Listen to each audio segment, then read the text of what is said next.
Fala aí, pessoal, beleza? Iniciando mais um acompanhamento mensal, vamos falar sobre o HGBS, fundo de shopping da Red, que nesses últimos dias aí despencou a cotação. Algumas pessoas eu vi que estão aproveitando para comprar. Obviamente que eu não recomendo aqui, né? Mas de fato isso acho que está meio generalizado, né? Todos os fundos estão caindo bastante, mas os fundos de shopping, o HGBS, ele deu uma queda, saiu de 230, ele fechou hoje, que eu estou gravando, 207, uma queda colossal. Inclusive é por isso que acho que até eles pararam de falar da emissão, porque não tem nem como fazer uma emissão com esses valores de cota, né? Mas vamos falar sobre o fundo mais um mês acompanhando aqui. Deixa eu pegar minha setinha aqui. Então, mais um mês acompanhando. Maio agora de 24. Bom, vamos lá.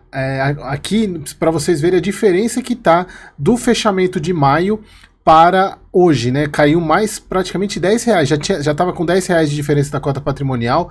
218 fechou. Ele tá 200, deixa eu ver certinho aqui, 207,72 fechou hoje a cotação. Uma coisa meio absurda, né? A gente tem visto isso, né? Grande parte dos fundos, principalmente os de shopping, né? Eles sofrem muito com a Selic, porque a Selic é varejo, né? Ela impacta demais o varejo e shopping é varejo. Então, o crescimento que a gente esperava em fundos imobiliários para esse ano dificilmente vai acontecer, até porque eu acredito que a Selic se estabilizou em 10,5, no máximo cair para 10,25, e olhe lá, isso se o governo fizer alguma sinalização de melhora, o que eu acho muito difícil. Eu só vou passar aqui pela questão do macro, que vocês já sabem, né? Principalmente um ponto que pode ajudar os investimentos esse ano é os Estados Unidos resolver baixar a taxa de juros, porque se depender de interno não vai funcionar. Eles colocam aqui, isso que eu estava falando, né? Sem dúvida esse não era o nosso calendário, o cenário para 2024, esperávamos que os cortes de juros fossem levar a uma taxa de 9,75, isso porque no início do ano se esperava em 9.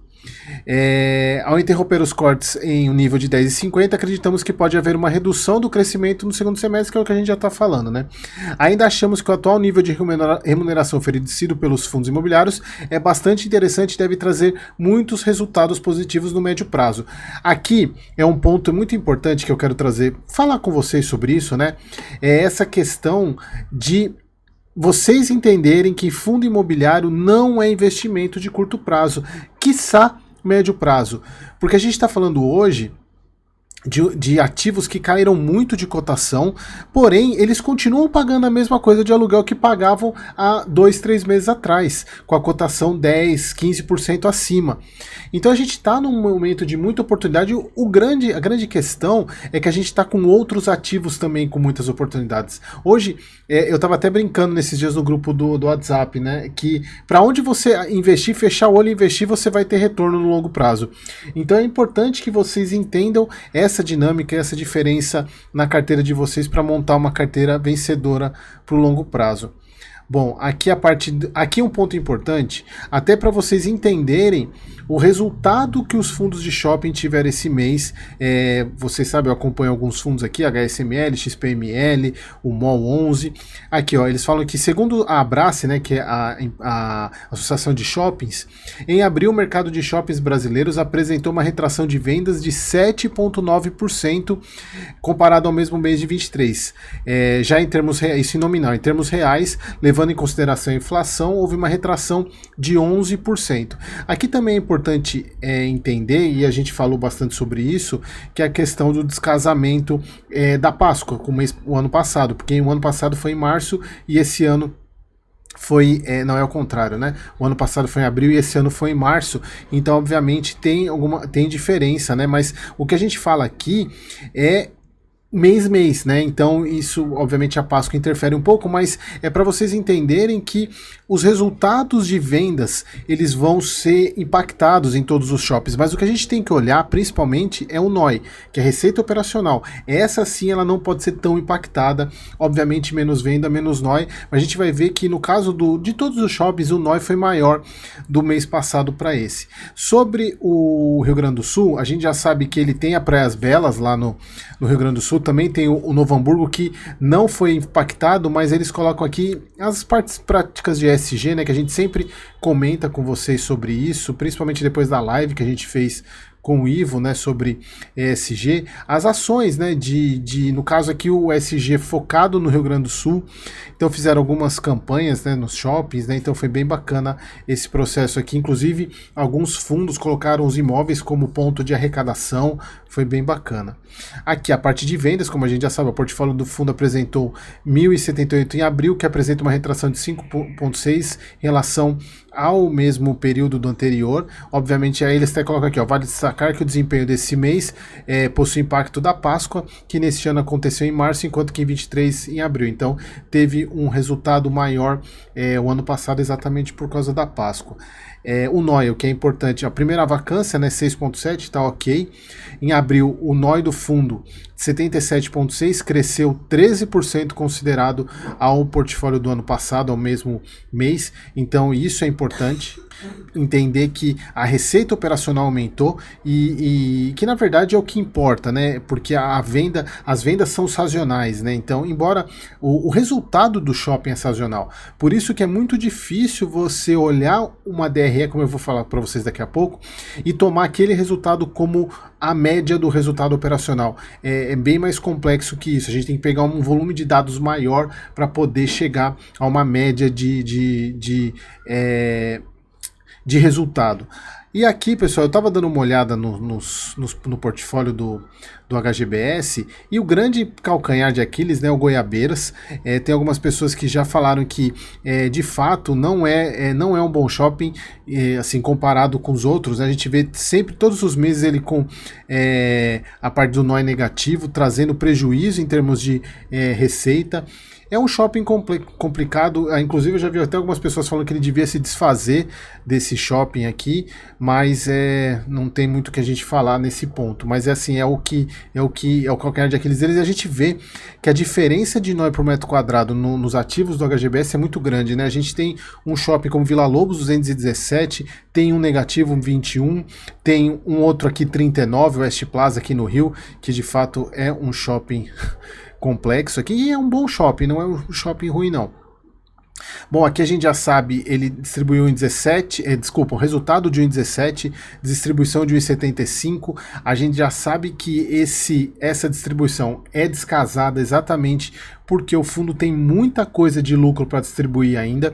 Se vocês voltarem nos relatórios anteriores, tem as planilhas mostrando que ele tem recebimento de vendas até o primeiro semestre do ano que vem, então tá meio que garantido até pelo menos ao final do ano o pagamento de 1,75, mesmo ele gerando 1,17, e aqui ainda tem alguns impactos negativos, né? Destacamos o resultado impactado pelo não recebimento do resultado do estacionamento de Jardim Sul, que equivale a 9 centavos por cota, é bastante coisa.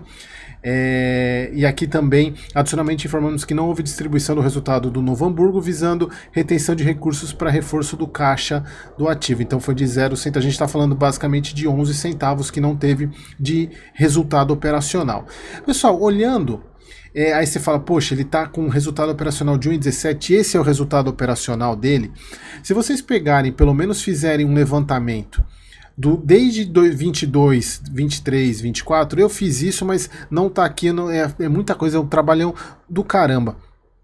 A média dele, pessoal, vai entre 1,40 e 1,50 de resultado operacional, que esse é o resultado operacional que eu acredito. E ele está sendo precificado por esse resultado operacional e não por esse. Tá, ele não está sendo precificado por esse, ele é precificado pelo resultado operacional que de fato ele tem potencial, que é de 1,40 a 1,50 de média de resultado operacional. Mas assim, como ele tem muito não recorrente para receber, ele ainda vai trazer muito resultado para esse ano, e o que de fato ele eleva o dividend yield para mais de 9% ao ano com o preço que está hoje, né? Com o preço de 207, né? Então assim, o preço dele está incrivelmente baixo, não é recomendação de compra, só deixando bem claro isso, mas está incrivelmente baixo, tá? Aqui, pessoal, a gente vê os resultados, obviamente não dá para usar, para a gente pegar isso que eu falei, vocês têm que vir aqui e pegar essa média aqui. Na verdade, o resultado operacional que é o mais importante, né? Porque tem alguns prejuízos de operação que eles fazem aqui de reajuste, mas o que importa de fato para a precificação é esse cara aqui, 1,20, tá? E aí a gente não pode tomar isso por base porque o resultado total incorpora as vendas, né? Os ganhos de capital que ele teve, são vários ganhos de capital, então ele tem tranquilamente o 1,75 até o final do ano. Mas acredito que a partir do ano que vem, se tudo mantiver, ele deve baixar para 1,60, tá? Eles colocam que o patamar para o primeiro semestre é 1,75, mas acredito que isso deve manter até o final do ano, tá? Que mais aqui? Aqui o retorno do fundo a gente vê que é colossal, histórico. E aqui, pessoal, não adianta a gente querer brigar contra os fatos. É um dos fundos mais antigos da Bolsa no nosso mercado e um fundo que vem trazendo resultado consistente durante praticamente 20 anos. Então não tem muito o que a gente falar, por isso que, na minha visão, por mais que temporariamente eu acredito que o XPML está trazendo mais resultado, mas historicamente não tem o que comparar com a HGBS, não tem o que comparar, é aquela base de carteira tradicional. Tá? Aqui a parte dos imóveis, não tem muito que a gente falar isso, né? Porque não teve nenhuma alteração do fundo. Eu acho que era isso. Aqui o importante, né? A gente vê isso, a parte de vendas, obviamente, teve queda, mas o que a gente tem que ver é isso aqui, ó. É isso aqui que importa. A gente vê do ano passado para esse, o NOI ou mantendo na mesma casa ou aumentando. Isso que é o que importa, que é o resultado operacional.